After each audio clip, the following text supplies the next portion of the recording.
The desert sun bled across the horizon like a fire smoldering in the sky, pouring long shadows of saguaros across the cracked earth.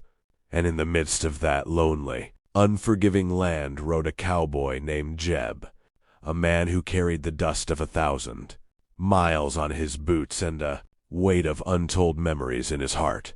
Yet the only true constant companion he had ever trusted was his horse, a midnight black stallion named Shadow, whose hooves had thundered across plains, rivers, and canyons with him for years, carrying him through storms of bullets, nights of loneliness, and moments when the world seemed too wide for one man to cross alone.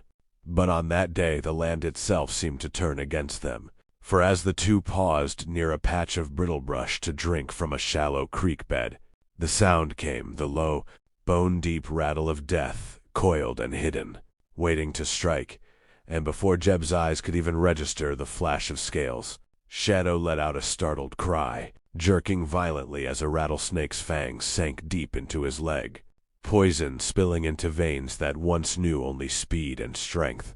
And in that moment the world shrank to the thud of Jeb's heart, and the cry of his horse crashing down into the dust. Jeb dropped to his knees, his wide-brimmed hat falling to the ground as his calloused hands clutched Shadow's reins, his voice cracking, breaking, calling out words he never thought a hardened man of the West would ever say, begging, pleading for the animal not to leave him, for he had ridden through too much to face the trail alone now.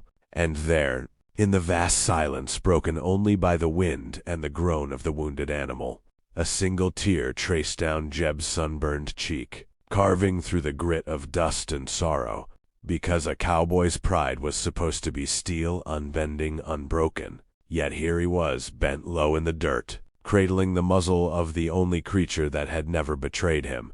The desert did not care. The mountains looming red and jagged in the distance did not care. The cactus standing like soldiers across the horizon did not care. But somewhere, unseen at first, eyes were watching, quiet as the spirits that walk the land before the cowboy ever laid his boots upon it.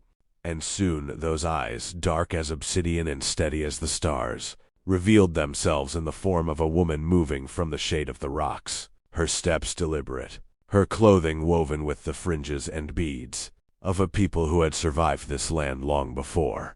The cowboy and his kind arrived, and though Jeb's grief had nearly drowned him, he noticed her approach, her braids dark as raven wings, her face carrying a strength that was not harsh but carved deep with knowing.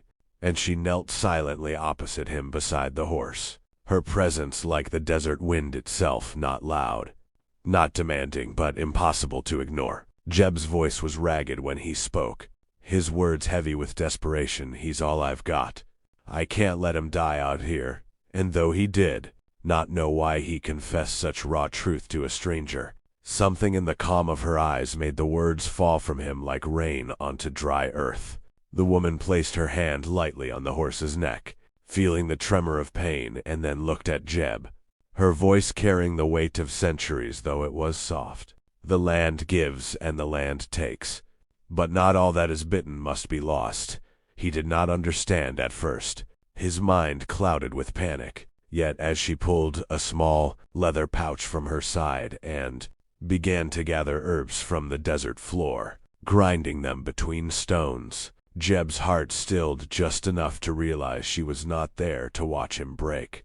She was there with purpose, with knowledge he did not have, knowledge that came from living in rhythm with the harsh, unforgiving beauty of the desert. He held Shadow's head close, whispering low, while the woman worked with hands steady as the moonlight, applying poultice to the swelling wound, chanting words in her native tongue that Jeb could not understand, but somehow felt deep in his chest like the echo of drums.